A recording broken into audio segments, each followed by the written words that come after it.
There we go. All right. Good afternoon and welcome everyone. Thank you for attending today. Today's webinar is 10 ways IBM iSecurity can make your life easier.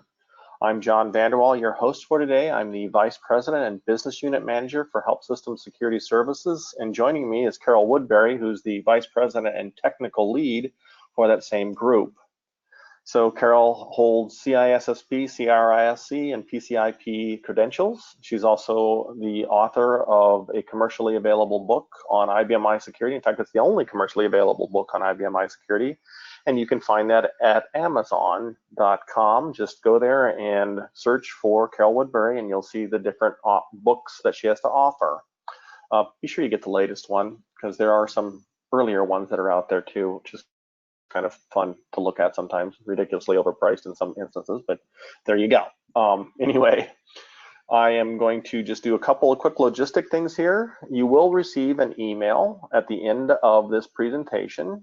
It'll come probably within 24 to 48 hours. There will be a link to the handouts and a link to this recording. So you will have the reference material available to you. Also, during the course of this presentation, if you do happen to have questions, please use the question and answer box. I'll be monitoring that and feeding those questions to Carol in line, either at the end of the presentation, or if all else fails, we will email you answers. And with that, I'm going to turn it over to Carol and let her take it away. Thanks, John. All right. So I thought that I would do this session on ways that security can make your life easier. Security is usually viewed as a pain. So I thought that maybe if I gave you some ways that it could help your job, it would seem slightly less painful. We'll see at the end of the presentation whether you're convinced about that or not, but I just thought I'd give you some ideas on ways that can make your life easier. All right, so I'm still surprised. Number one is group profiles. I'm still surprised at the number of people that are not using group profiles. So, and the reason I'm saying this is that, I see a lot of systems. We do risk assessment services, and one of the things that we look at, and one of the reports that we look at, are group memberships. And so we can see which special authorities have been assigned to groups and whether they've been authorized to authorization lists and so forth. But I still see a number of organizations that don't use group profiles. So I like to encourage people to use them because it can simplify the management of your users. So say that you have a department and they all need access to a specific library. So you could put all of those users in one group, have that group own that library, and then maybe that's where they write all their queries to, or something like that. So, and then you can lock people out, but since they're a member of the group, all the right people have access, and then you can set public authority to the library to exclude, and nobody else can get in. But if you tried to do that without a group profile, what you'd be doing is having like a random profile own the library, and then you'd have to authorize via private authorities all these individual users, and that's just kind of a pain. The other thing is that once you grant a special authority at the group level, it filters down to all the users. So say you put your operators or your programmers in a group and you give them job control, well, then all of the users have job control. So you don't have to individually grant that at the user profile level. Same with private authorities. Once you give it to the group, then all of the users will have that similar private authority. It will just be picked up at the group level. The other thing that group profiles enable is role-based access. So I've talked about groups being based on a department, but you can also think of them being based on a role. So maybe you have operators, you have programmers, and you have administrators, and you have end users. You can put these users in and create a group profile that represents that role, and then anything that that role needs access to, whether it be specific commands for your programmers or your operators, or specific libraries or specific special authorities, you add that at the group level, and then when you get a new operator, you simply add them to that group. So the reason I added this specific issue is because I was at a client and they recently had somebody be dismissed from the organization, and they actually had a specific need to run a specific application, happened to be change management, and the client that I was working with was struggling a little bit to make sure that they knew everything that that person was authorized to. If they had put that person in a group, then they really wouldn't have had to worry about it. But they had kind of mixed group and private authorities, and so anything that that person was privately authorized to, they have to go through and review before they can get rid of that profile. And so that might be an audit issue for you, because a lot of times if someone is doesn't leave of their own accord, I'll say, and they have to be escorted out, whether through a layoff or through someone is dismissed, then a lot of times that profile by procedure has to be removed from the system right away. Well, if that happens and you have to delete that user profile and they were authorized to do their tasks through private authorities, you've just lost all of that. So then when you replace that person, how do you recreate it? So role-based access allows you to put all of that sort of thing at the group level, and then you retain all that as people come and go, regardless of why they come and go. But when you're doing this, what you want to make sure is that you review your group members regularly, and I say quarterly. That way, as people do move around the company, so a lot of people change jobs within a company, especially larger companies, and they may change roles. If they change roles, they often have to change groups. So you will always get the call to change the group, to add their new group, but it's rare that you will get that call to remove them out of their old group, because often you have to leave them in both, as the person has to train their backfill, for example. So you want to make sure to review this on a quarterly basis so that, again, you don't have an audit finding for not reviewing who has access to various objects and who has access to the special authorities. Now, if you happen to have PolicyMinder, this is a great use of PolicyMinder. So we have the ability to list out the members of groups, and you can keep track of new members moving into groups and then easily review them on a quarterly basis. Okay, next thing. Number 2 is authorization list. Like user profiles, I don't see a lot of people, or there are still a lot of people who have not used authorization lists.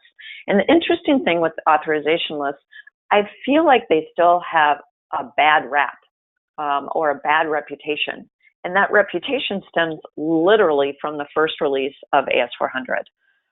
Back in the day, back when they were first designed, authorization lists could be a performance problem. But that issue was erased many, many, many years ago, and they are not a performance issue anymore. And so that reputation just needs to be erased from everybody's mind. And if it makes sense, then you should use an authorization list. So an authorization list allows you to manage a set of objects where the users that are authorized to those objects need the same authority to all objects. So say John needs use authority to all of these files to be able to download them into an Excel spreadsheet. Carol needs to be able to update them, so I would need change authority to all those. So could I grant a private authority to all 500 files in a library? Yes, I could. But instead, I can attach an authorization list to those files. And by virtue of having authority to the list, John has use and I have change. And then when the next person or group profile needs access to that set of files, then all I do is authorize them to the authorization list. There's a couple benefits of an authorization list beyond just making it easier to manage these private authorities. One, it reduces the number of private authorities, and that's important when you run save sec data or save security data. When you're saving your security data, you save user profiles, you save private authorities, and you save authorization lists. So instead of having, if you have 500 objects in a library and you've granted a private authority to all those 500 objects, you have 500 private authorities to save. Or instead, I could authorize Carol to the authorization list, and I have one private authority to that authorization list. So it cuts down dramatically on the number of private authorities on the system. The other thing, and this is the second bullet here, the other thing is that prior to this most current technology refresh that IBM put out for v7.r3 and v7.r4, you could not change the authority of a file that was open. Now with these latest technology refreshes, they have actually changed that. So I think that's a tremendous thing that IBM has just done for us. But prior to that, you were stuck and you had to make sure that the file was not open. So in the case of a file that was associated with an application, it was typically the case that the file could not be in use and you had to bring the entire application down to make these changes. So if the benefit of the authorization list was that if the authorization list was attached to the file, even when the file was in use, I could change the authority. I could add somebody's authority, remove it, modify it. So if you're running v7.r2 or earlier, you still need authorization lists. If you're not up to date with the latest technology refreshes, from a file locking perspective, you still need an authorization list. Now again, just like group profiles, you're going to want to review who has authority to the authorization list. And IBM has provided some views in QSys2. One allows us to look at who is authorized to the list, and the other is the objects that are secured by the list. So I would encourage you to use those views rather than the corresponding commands. Or again, from who's authorized to the authorization list, that's a perfect application for PolicyMinder. So if you're one of our managed security services customers, you have the PolicyMinder product. You can also purchase it if you're not one of those customers. But if you are one of those customers, you have access to that product, and you can use this as one of the things, as a benefit of your MSS subscription. Okay, number 3, and this is, I get this call all the time. We also see this all the time on our MSS reports. A profile gets disabled, and you can't figure out why it's getting disabled. So again, this is where the audit journal comes in. And I've talked about the wealth of information in the audit journal, and here's one example. So to make sure you can gather this information, you have to have auditing turned on. And again, I'm surprised at the number of people that don't. The other thing that you have to have specified is that the action auditing, or the QAud level, has to include fail. All right, so you have to include those authority failures. So what happens? Well, you get a call that a profile is getting disabled. So the entries that you want to look for are the PW, or the password entries. And the command that you would use is copy audit journal entry, and you're looking for the password entries. And in this case, I'm looking for the current chain. Now, what does that mean? Well, when you're first looking at an event, if it just occurred, it might be in the current journal receiver, the one that's currently being filled up.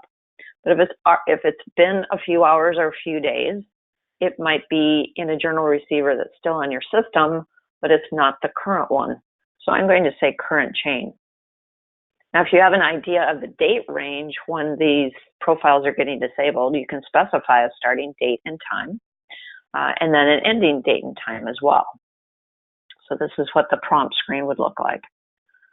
Once you get that prompt screen, what you're going to do is go in and do a start SQL, and you're going to look for the PW entries. And what's really important here is the remote address. And I'll show you a little bit more of the flow of what is all in an audit journal entry in just a minute. But what we typically see when a profile is getting disabled and you can't figure out where it's coming from, it often is a service account, or it's often like QSIC offer or QSIS offer, or a profile that's making a connection. Excuse me.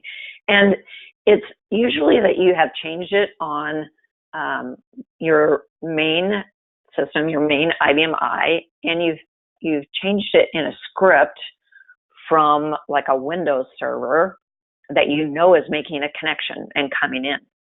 But guess what? There was a connection happening and you didn't know about it. So what we typically see is that that's what's causing this profile to be disabled. So looking for the PW entries and looking for the remote address, this is the remote address of the connection that's coming in with the bad password, with the incorrect password. So you can do a reverse DNS lookup and figure out where this server is, and then go back and either stop that connection, because if you didn't know about it, maybe it's not supposed to be running, or you can find the script that has the old password and change it to the new one. But this has saved a lot of people time and just a lot of craziness trying to figure out why a profile is getting disabled all the time. All right. Number 4, a device is getting disabled. And this, again, came from a client. She said, Carol, I got an alert out of one of the HealthSam products. Again, that's a health systems product, that a device was disabled, but it was disabled by a profile that we don't have an account for. And I just can't figure out what's going on. Okay, so that's the scenario. So to have this happen, when you're going to have a device description that gets disabled, you're going to have the QMAX sign system value set to either 1 or 3. So 1 disables the device, 2 disables the profile, and QMAX sign-on set to 3 disables both the user and the device. So in their scenario, their QMAX sign is set to 3. So what was happening is that, just spoiler alert before we get to the audit journal entries, what was happening is that the user was entering their password in the user field instead of the password field. And so that's why the alert came up and said that it was being disabled by a profile that didn't exist. So when this client was starting to look in the audit journal, she was searching for a profile called Santa Claus, because that was the actual password name, and couldn't find it. And of course, did a work user profile and they don't have Santa Claus on their system. Okay, so let's look at these audit journal entries. So again, we already had gathered that PW entry. So it's a copy audit journal entry of the PW entries. But this time I'm paying close attention to the violation type. So when it's an invalid password, the violation type will be a P for password. And when it's a U, it's an invalid user. So we looked on their system during the time frame of the device getting disabled, and then I did a select statement where the device name equaled the device that was getting disabled. And that way we came up with it and filtered all of the password, the PW entries, because you may be shocked or you may not be shocked at all of the invalid password attempts on your system. There's a lot of people that finger check their passwords, just saying. But in this case, we found the device name, and then we looked at the violation type, and we realized, oh, they were typing their password in the username, and that's what was causing the device to be disabled. So it was something that she could ignore, but she couldn't figure out why the device was getting disabled, so she wanted to investigate it. In the end, the user figured out how to enter their password in the right field, and life went on. But at least now she knew what was happening. All right, number 5, tips for avoiding malware. So malware, if you pay attention to the news at all, malware is running rampant around the country and around the world. and it's causing major heartache and actually causing some organizations to go out of business because they've been devastated so much. So IBM I is vulnerable to being attacked with malware when somebody has a mapped drive to IBM I. So what will happen is that somebody opens an email, they click on the wrong link, their PC is affected, either with ransomware, or I've seen malware that renames directories, and then it looks for the other drives. So it marches through the C drive and then marches through the other drives, which are typically your mapped drives. So that's how ransomware spreads so far, so fast. When people are mapped to multiple drives, it just starts to spread to the other drives. Well, if someone has mapped to a file share on IBM I, it looks like another drive to them. So the way that you protect yourself, there's several things that you can do to protect IBM I from being affected in that case. The first and foremost is to not define a read-write share to root. When you define it to root, you have defined the share to the entire system, all of it, including qsys.lib. So you open yourself and your system wide open if you have a read-write share to root. I've also seen read-write shares to qsys. So if it's somebody that has all object that gets infected, again, it can just run rampant and encrypt your entire operating system. So I think that there's a problem that people thought that they had to share root to be able to share anything under root, and that's simply not the case. So you want to define the share at the lowest level possible. And if you can, if the user just needs to read things out of the directory, like download, pull something out into their own PC, if they don't have to write to that directory, then define the share as a read-only share. And then finally, remove shares that are not being used. The other thing that you can do is to set root to the recommended value of data authority of RX and object authority of none. So that's basically the equivalent of use. Now you'll want to do some investigation before you do that to make sure nothing is being created directly into root. But if you do that, if you are able to reduce root to a less open status than the way it ships, then that malware that wants to rename directories is going to be far less successful. And the other thing that you want to do is go in and secure key directories. So again, if that is and only authorize users that need access to those directories containing confidential or PII data, personally identifiable information. And that way, the risk of anyone in your organization with an IBM I login affecting your system is reduced to only those people who have access to that directory. So again, limit your risk. If you have Exit Point Manager, or it was formerly known as Network Security, you can put rules in place as to who is allowed to use mapped drives. So I suggest you use that product. And here's a good use case for that, an example of using that. And finally, there's this funny authorization list that ships with the system called QPWF server. And if it ships with public use for users that do not have authority. So if you set it to public exclude, if those users have a mapped drive, and they don't have authority to this authorization list, they will not have access to qsys.lib, and even malware will not be able to get to it. So here are some steps that you can do to help protect IBM I from malware. It happens. The city of Atlanta, you may have heard about the millions of dollars that they've spent. They had an IBM I in the mix, and it was affected, but they had a good backup. But so I'm telling you this just so that you understand that IBM I has been affected by ransomware. So do everything that you can to avoid the damage as much as you can. All right, on to default passwords. So a default password is the password that is the same as a user profile name. Now, I mentioned default passwords because the fact that a default password on IBM i is well known. It's well known in a hacker community. So what will the first thing be that a hacker tries? A default password. So no default password is okay. I don't care if it's a service account, IBM account, passwords should not be a default. So the way that you find it is with a command that ships with the system called analyze default password.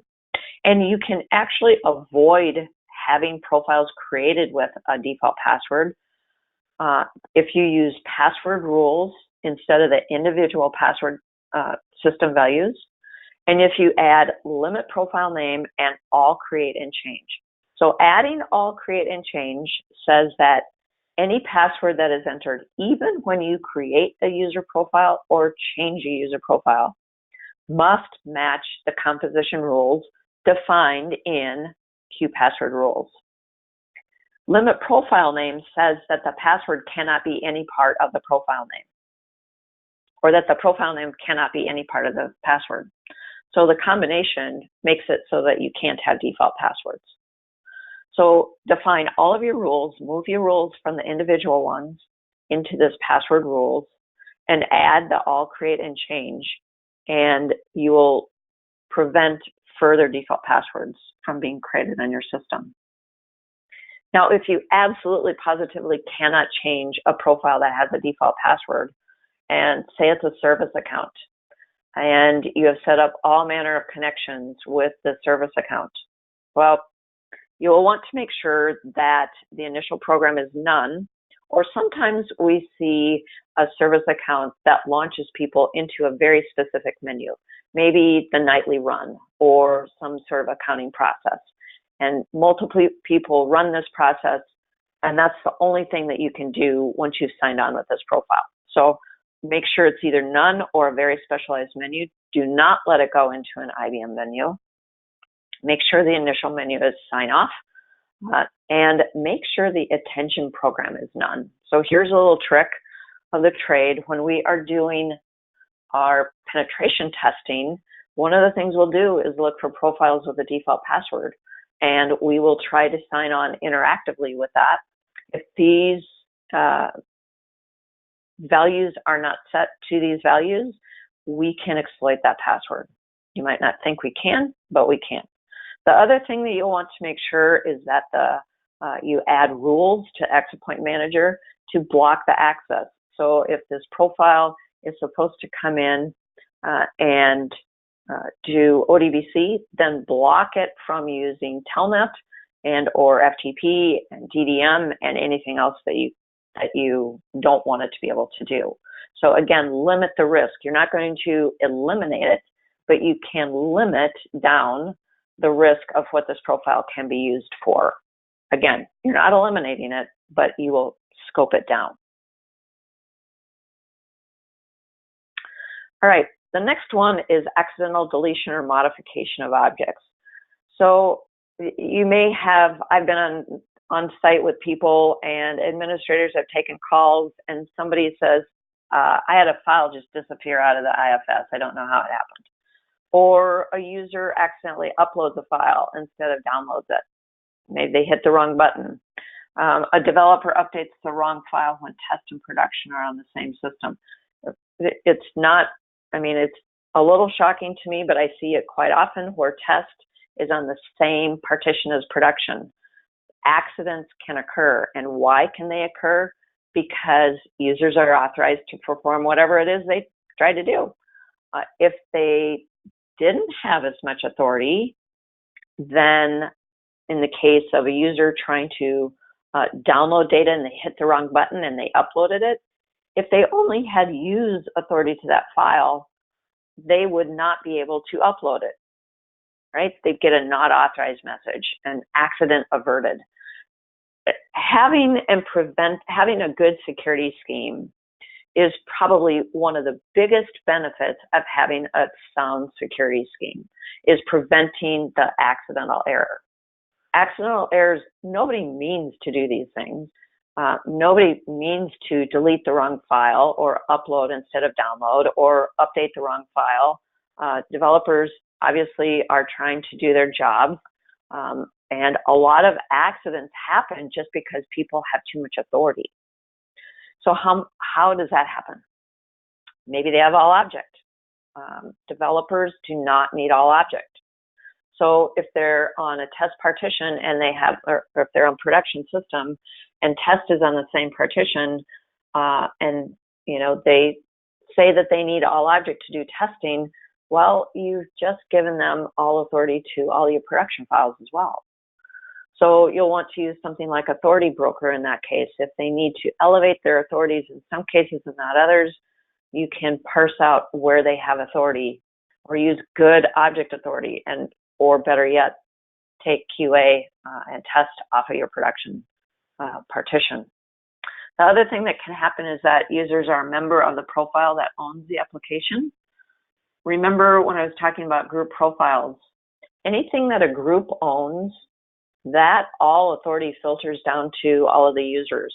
So if a user is a member of the profile that owns the application, all of the users actually own it, and so they have all authority to it. So that's typically how a user can upload a file when the intention was to download it, and that's how they get that authority. Finally, we see a lot of objects that are still public authority of all or change. And so having that reduced authority will prevent these errors as well. And I also think that there's a lot of confusion for how authority is inherited, or how does authority get set. In the IFS, it is generally inherited from the directory of the object is being created into. So if you take a look at the directory, the IFS directory, and whatever that authority is, the object that is being created into it is going to inherit those authorities. So if it's wide open at the directory, then the object being created is also going to be wide open. So root, as I said earlier, ships with data authority of RWX, object authority of all. That's the equivalent of all. So when you create a subdirectory under root, it's going to inherit that all authority. So when you start to create things into that subdirectory, they're going to be public all as well. So that's how that gets propagated. So again, you want to take a look at the directories, especially those directories that contain confidential or private information or critical information to your organization, and secure those down just to the users that need access. So the other thing about public authority is in the libraries. So libraries, the public authority of objects in a library is different than a directory. This one is set by the AUT parameter when you create the object. So say I'm creating a data area. If you prompt that create data area command, you'll see this funny parameter called AUT, which is short for authority, and it defaults to this live create at. So what on earth is that? Well, it says, look at the library that you're creating the object into, and look at the create authority setting. And in this case, it defaults to sysval. So again, not very helpful. But if you look then at the sysval it's pointing to this Q create auth system value. And by default, it ships as change. So if you kind of backtrack here, your data area, if you do nothing and leave it at the default, it's going to be created with public change. And that's why. So you can either change the system value and reduce that down to use or exclude, or you can change it at the library level. You will typically cause less breakage if you do it at the library level than at the system value level, because all libraries are taking it from the system value, and you can one by one roll it out at the library level with a more reduced authority and test more easily if you do it at the library level. So that's when our team goes and starts working on people's object authority, we are typically changing the create authority at the library, not necessarily at the system value. But like I was talking about, I was in somebody's office one day and they said, a file has disappeared out of the IFS and I can't figure out how. So we looked at the deletion of object audit journal entries. Now, again, I'm showing you all of this with the raw commands, the IBM commands. If you happen to have the product called Compliance Monitor from Health Systems, it says compliance, but its real job is to get information out of the audit journal. So all of this information is there in Compliance Monitor, and it'll be in far easier to read format. It's much more human readable than all of this raw data. All right, but what you need to be doing is looking at the deletion of object information. So it's the DO two-letter code. All right. Oops, let me go back. So also let me explain. When you run the copy audit journal entry command, it will by default create a file of all of the audit journal entries that are these two-letter codes, these DO. I talked about PW before, that was the password ones. So right now I'm talking about the DO entries. So the DO entries will contain the information about who deleted the object. It will contain the name of the object as well as who deleted it. So I need to harvest that. When I run this command, it's going to go into a file and the prefix will automatically be QAudit, and the system will tack on this two-letter code. So it's going to be QAudit DO, and by default it goes into QTemp. And when I'm just investigating something, I like to leave things going into QTemp because then I don't have to clean up after myself. If I put it in a library, it's going to sit there and probably just take up space, and I don't need to do that. Now, sometimes I want to keep those audit journal entries around, and then I'd put it in my own library, but I'm going to leave it in QTemp in this case. So then I run start SQL, and then I would do a select. And so I'm getting it out of QTemp, QAudit DO, then I press F4, and I press F4 on the select field, and this is what I'm going to get.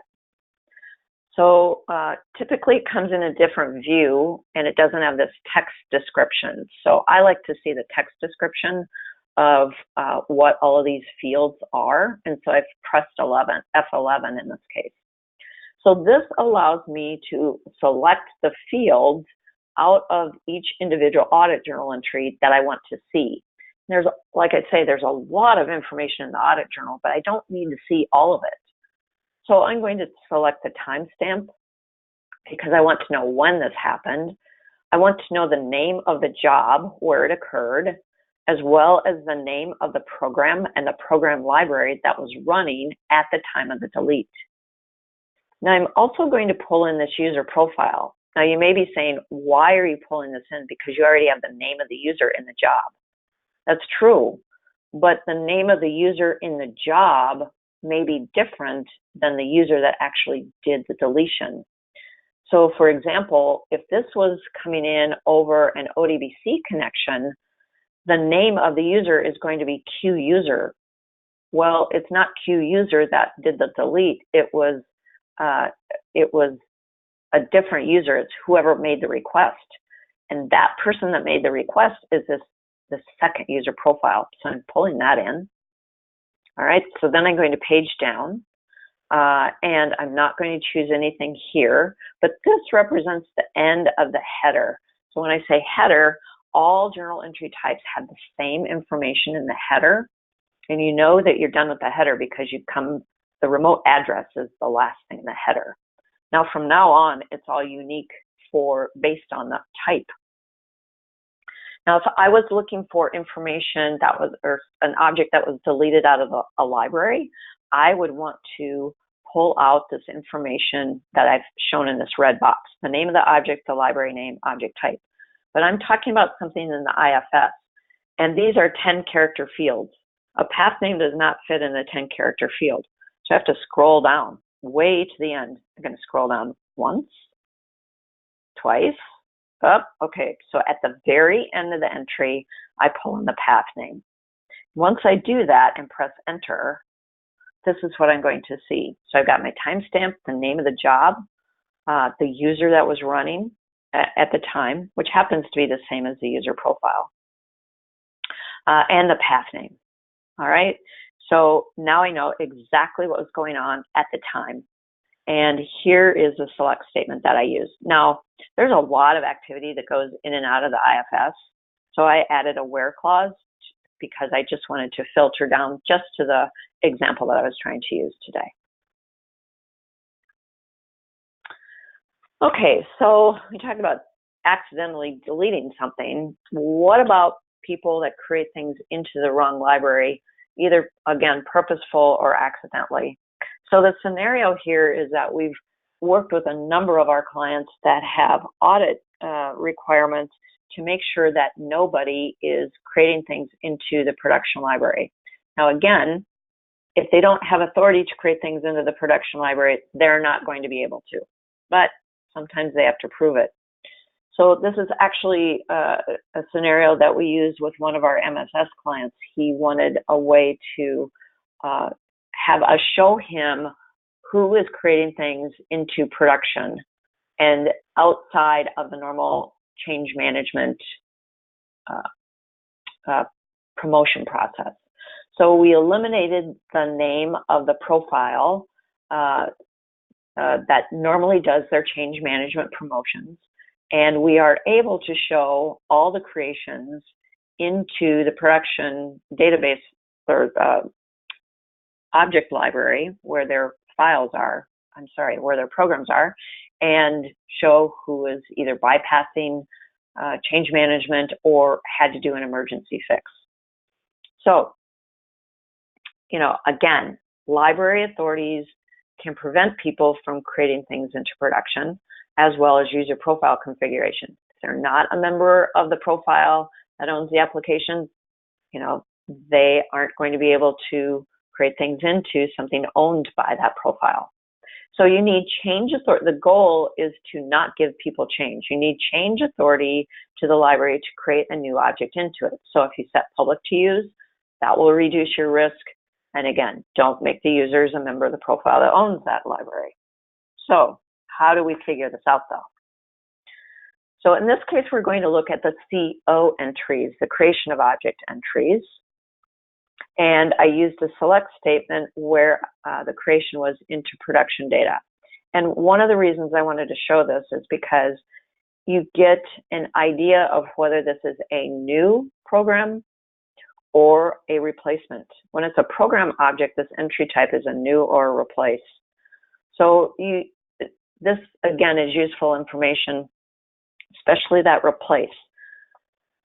So I know a lot of auditors will look at the last change date of objects, and they get really antsy when they see a change date on a program object.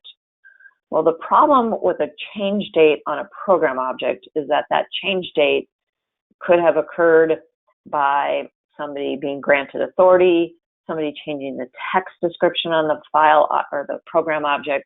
I mean, there's a lot of things that that date gets updated for, which has zero to do with actually changing the program instructions. So when you're going in to change the program instructions, you have to recompile. So we try to educate auditors to look for the creation audit journal entries and look for the new entries and the replaced, and use that as a better indication of who is creating and changing programs rather than looking at that creation date.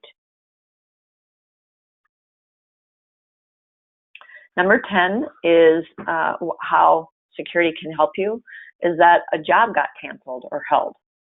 So how is it that you can track that down?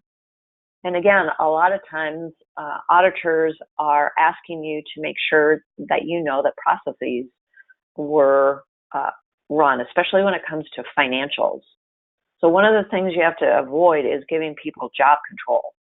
When you give somebody job control, they can change the aspects of any job on the system, not just their own job. So reduce who has job control.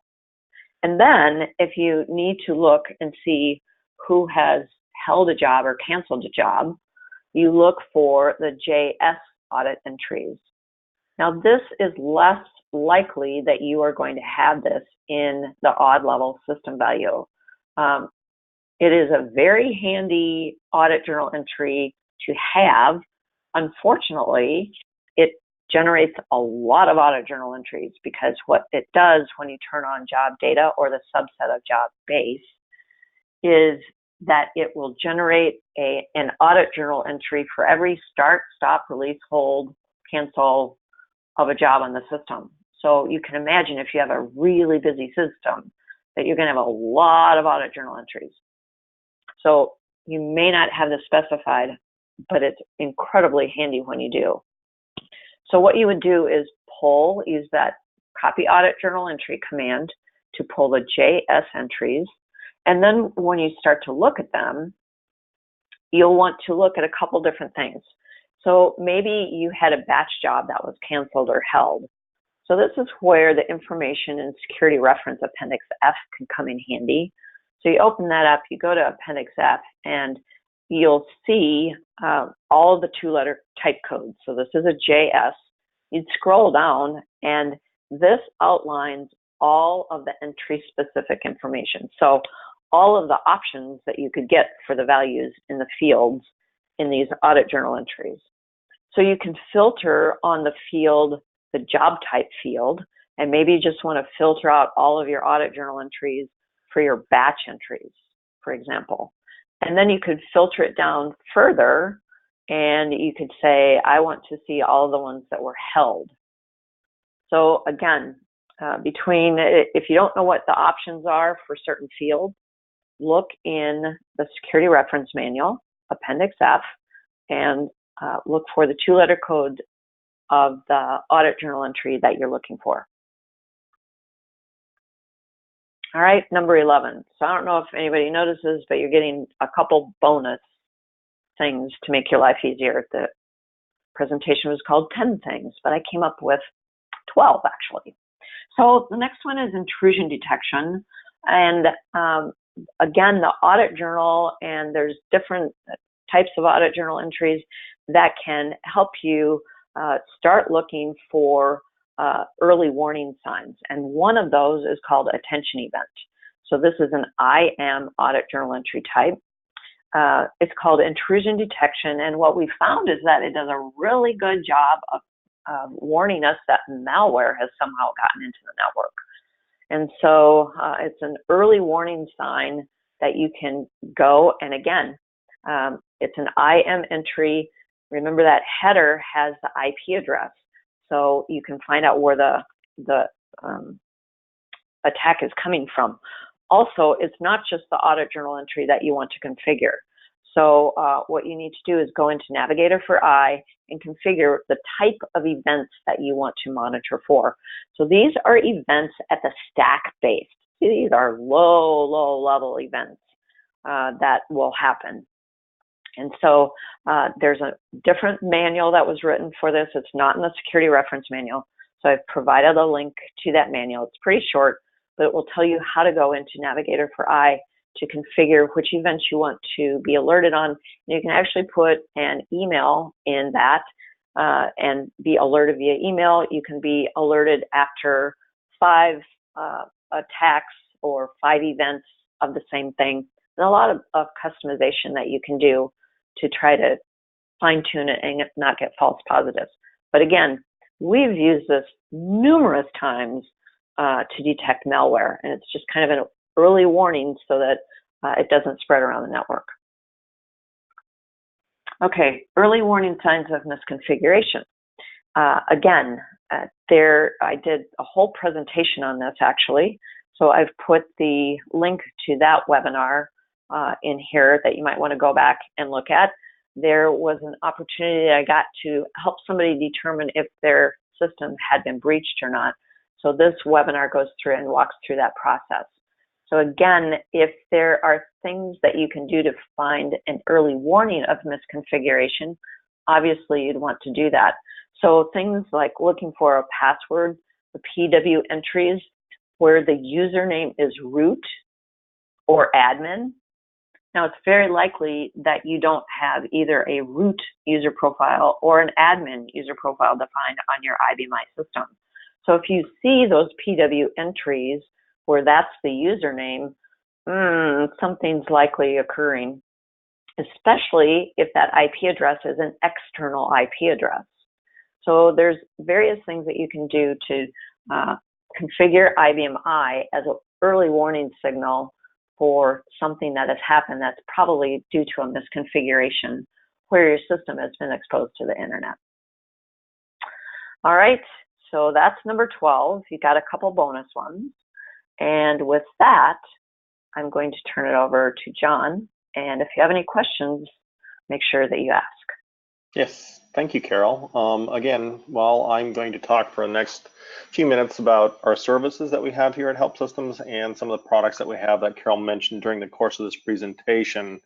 So while I'm doing that, please feel free to enter in your questions in the question and answer, and we will get to those after I get done here. So at Help Systems, we have professional security services. That's a group that Carol and I are part of. We do risk assessments, which is basically a way to uncover the system's vulnerabilities. And it's a very in-depth look at your system from a risk perspective. And then another kind of the next follow-on to that is a penetration testing engagement, where we actually go and validate those risks that we've discovered on your system to see if they truly are a risk for you. So think of it as taking the risks that we know of and then acting, if a hacker had that sort of information, what could they do with that? And then we go and basically document whether we're able to get access to data on your system and then show you how we did that. So that's what we do with a penetration test. Think of it as a risk assessment, starts it off, tells you what the risks are. Penetration test validates those risks and then tells you, whether they're valid and things that you could possibly do to help address those risks from a penetration testing perspective. Then we also do an architecture engagement. Architecture is kind of the step after risk assessment. We have a lot of people say, okay, you've done a risk assessment and told us what the risks. Now, how do we go about fixing that? So we spend a period of time on site with you during an architecture engagement, and we work directly with your team to figure out a plan or a path forward for addressing the risks that we've identified during a risk assessment. So that's, we typically have a lot of people ask us after a risk assessment to go and create the plan forward, to go forward for addressing and reducing the risk on the system, and that's the architecture engagement. Then there's a group of people who say, well, okay, great, thanks for the risk assessment. We really appreciate the architecture engagement.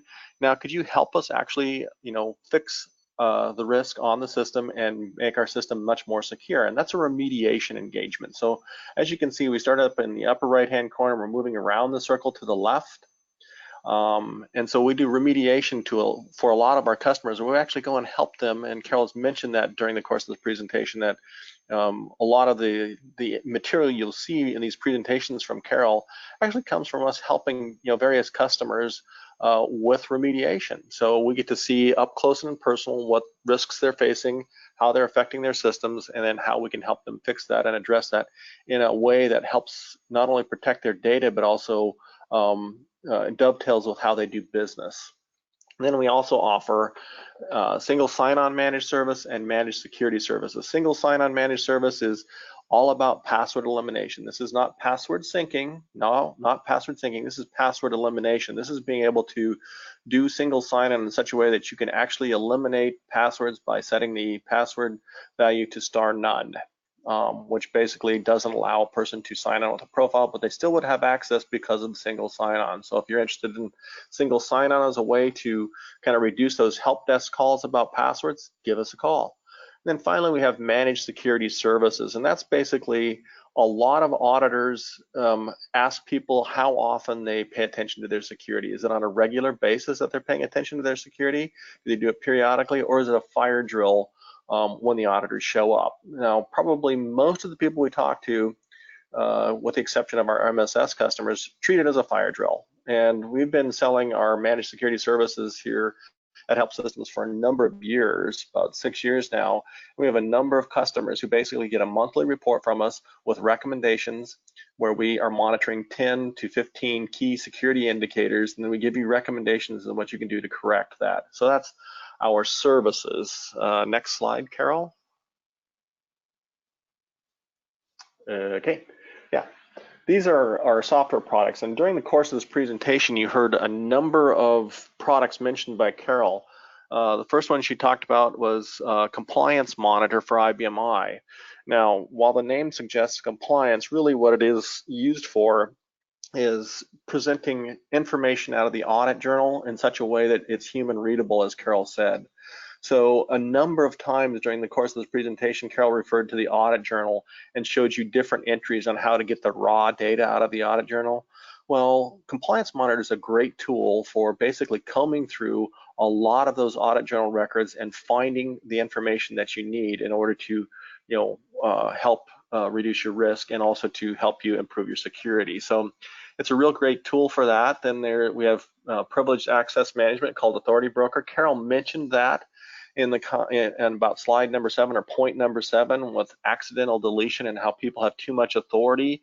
And one way that you can reduce that is by using Authority Broker and giving people who need extra authority in a very controlled way, and that's monitored and audited so that you can go undo anything that needs to be undone, or that you also have a good record of what's happened with somebody with powerful profile or powerful access to the system. We also have self-service password reset if single sign-on is something that you aren't interested in. We do have password reset for the IBM I. Database monitoring, user provisioning, multi-factor authentication are all things that you've heard a lot about during the course of security presentations from Help Systems. Then perimeter access control, which is exit point manager for IBM I. Carol mentioned that a couple of times, especially during that point during the presentation about IFS rules and how you can actually define IFS rules in the course, to help protect against, malware and whatnot using exit point manager. So we have command security, automated risk audit, that's risk assessor. Risk assessor is one of the tools that we give to you with the managed security services product that we have, service product that we have. We also have SIM agent for IBM I event manager. So what that does is that tool allows you to send information to your SIM. So think of porting the audit journal and getting those entries and making them head over to the SIM agent or SIM that you have, whether it's sys, it goes through syslog, so it would be things like ArcSight or Splunk. If that's what you use to monitor all the different logs in your system, we have a way to get information from the audit journal over to that SIM for you. And then we have native virus protection.